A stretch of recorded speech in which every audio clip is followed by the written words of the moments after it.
Planet Dolan.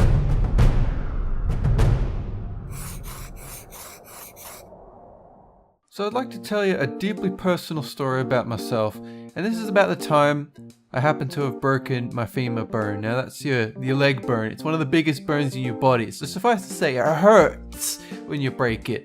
Now if you grew up with me, you guys would know, right? I'm deeply passionate, and I'm great at sports, at the ball running and the hopping, and no, I'm not really. I was the worst. When I was growing up, I was real shrimpy, arms the size of twigs, but with a nice little beer gut to even it out. I know, right? Real deeply attractive. So let me take you back to primary school. So I was about 10 years old. Me and my friends, we decided that we were going to invent a new game to play, during school break. And it was called running. We were going to run across the oval, which we usually use for football, that kind of thing.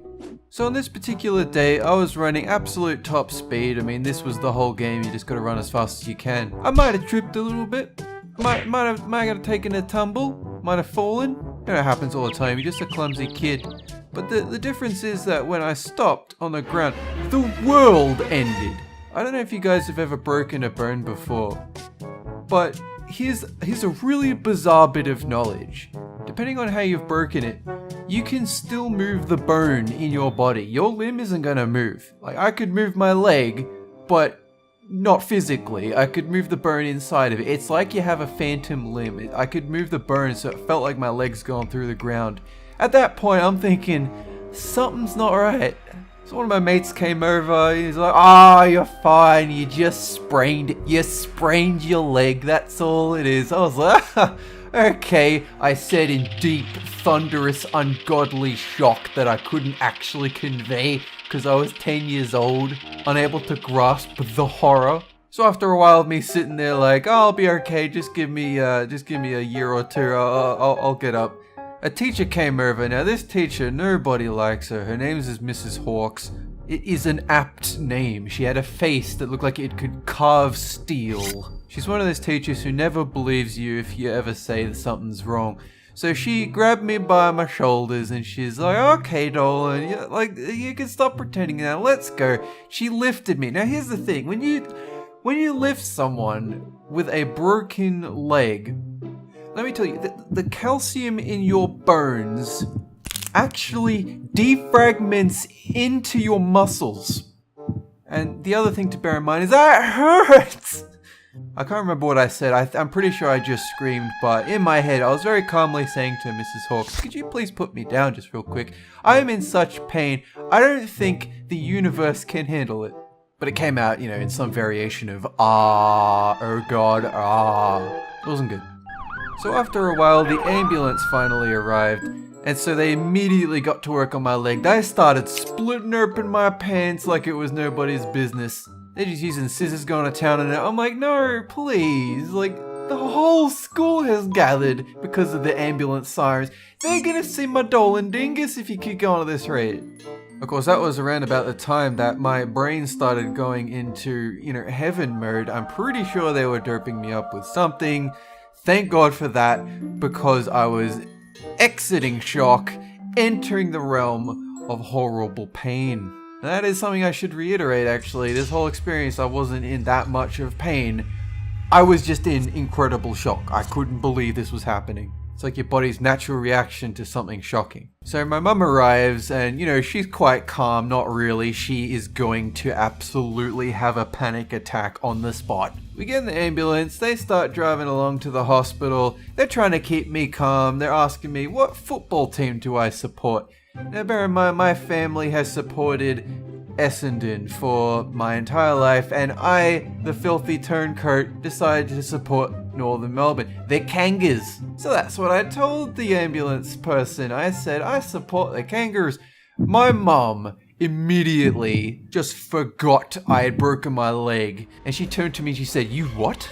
Later, after the whole recovery from the broken leg thing, she said, she was prepared to break my other leg for saying that, but hey, that's football in my family, they love it. So I'm doped up and I can't remember a single thing for the next, I don't know, 2 days or so. They came to me and they explained exactly what happened with the leg. It wasn't a clean split, you know, like where you break your arm and the bone just kind of breaks in two. No, it shattered into itself. There were pieces of the leg everywhere. The bone was destroyed like a bomb that went off. And so they asked me, you know, you got to make a decision. Do you want a cast to cover the leg and then, you know, wait some months for it to recover? Or do you want this giant metal spike that we're going to drive into your leg? And they showed me this contraption. It looked like some kind of medieval torture device. You know, my parents looked at me and they were like, oh, I think you're going to want the cast. And me, 10 years old, I'm like, I want the spike. Look at the spike. Look at that thing. That is incredible. They showed me pictures of what it looks like once I drive it into your leg. I'm like, that looks gnarly. Do that. But of course I got the cast because it wasn't really my decision now, was it? I was 10 years old. And the cast, let me tell you, it was full body. From the tip of my leg near my foot, all the way up to my chest. Okay? Both my legs were covered. My pelvis, my hips, my stomach, everything.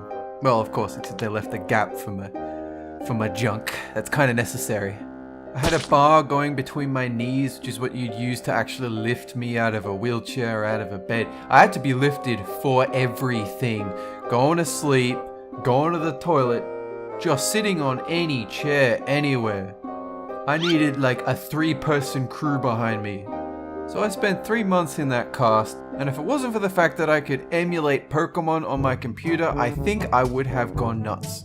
And you might ask, well, why didn't you have books to read? Why didn't you have movies to watch and stuff? Well, I actually had a friend come around, and he actually broke his arm, I don't know, a couple of years before that.